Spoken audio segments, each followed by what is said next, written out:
It's Monday evening leave தானே பூ, இன்றைக்காச்சும் ஏதாச்சும் ஸ்நாக்ஸ் பண்ணி கொடு அப்படின்னு சொல்லி கேட்டிருந்தாங்க. ஸ்நாக்ஸ்னால் காரம்லாம் கேட்க மாட்டாங்க, ஸ்வீட் தான் கேட்பாங்க.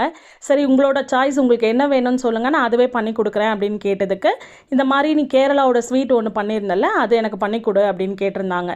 அது ரொம்ப நாள் ஆகுது, ஆனால் இன்ஸ்டன்ட் மிக்ஸ் தான் வச்சு பண்ணேன். ஸோ இப்போவும் அதே மாதிரி பண்ணுவோம் அப்படின்னு சொல்லி தான் பண்ண போகிறேன். பாலாடை பிரதமன் தான் பண்ண போகிறோம்.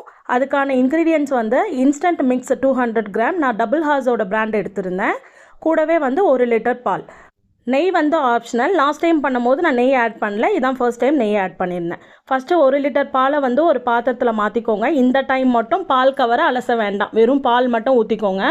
நல்லா வந்துட்டு 3/4 லிட்டர் வர வரைக்கும் நல்லா வந்து காய்ச்சிக்கோங்க. அதுக்கப்புறமா நம்ம அந்த மிக்ஸை ஆட் பண்ணிவிட்டு கரெக்டாக 15 நிமிஷம், பேக் சைடில் கொடுக்குற இன்ஸ்ட்ரக்ஷன் படி கரெக்டாக 15 மினிட்ஸ் வந்து சூப்பராக ரெடி ஆகிடும்.